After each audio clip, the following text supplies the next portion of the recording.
I was born before the first volume of the Heinemann African Writers Library was published. So I can say I grew up with modern African fiction, and we had a lot of it in the house. My mother, collected they were these orange and white books, and by the time I was a teenager, there were hundreds of them.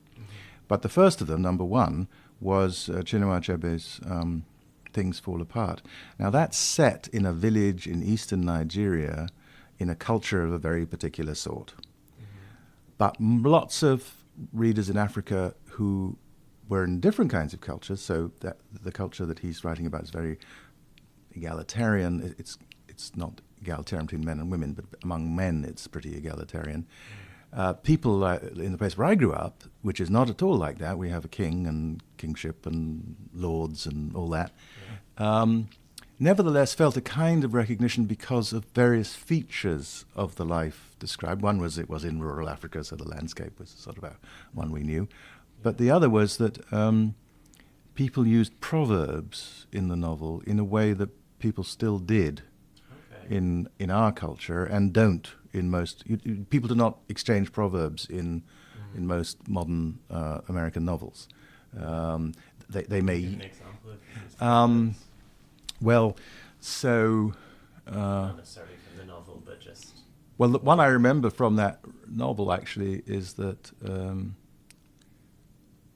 I don't remember the exact formulation, but it's something like proverbs are the palm oil with which words are eaten, or something like that. Okay. So, I mean, my mother and I eventually published and translated 7,500 proverbs from my father's language of Tree, Asante Tree, and they're mostly not very. I mean, mostly you have to do a translation and then a gloss because they tend not to mean very much to you if you don't know how they work.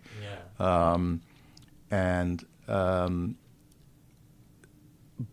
anyway, we lived in a world where people still did that. And the great thing about sort of notions of who's a good speaker in that society, in Asante, when I was growing up, and my father was a famously good speaker. He was a member of parliament. He was a politician. He gave great speeches at rallies and so on. The notion of what a good speech was included the idea that you would bring proverbs to bear. And one thing that I think people think about proverbs in a non-proverbial culture is they think they have a meaning, but they don't really have a meaning. What they have is they have some kind of literal meaning, obviously, but they get put to use. And actually, the great orator will use a proverb to say the opposite of what it officially says on its surface. So, there's an English proverb, more haste, less speed, and which has a nice Southern American version, which is the hurrier I go, the behinder I get.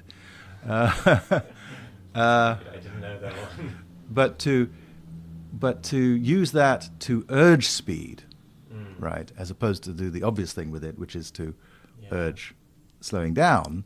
That's the master orator. The master orator will use it in a context where it's going in the opposite direction to its sort of surface suggestion.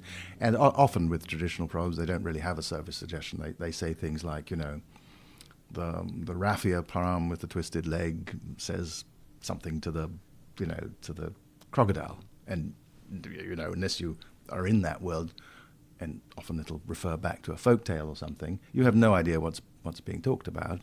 But you can use it in But you can use it in all kinds of ways. I mean, but you would never use it to talk about raffia palms or crocodiles, right? Okay, That would so be that would be banal in the extreme.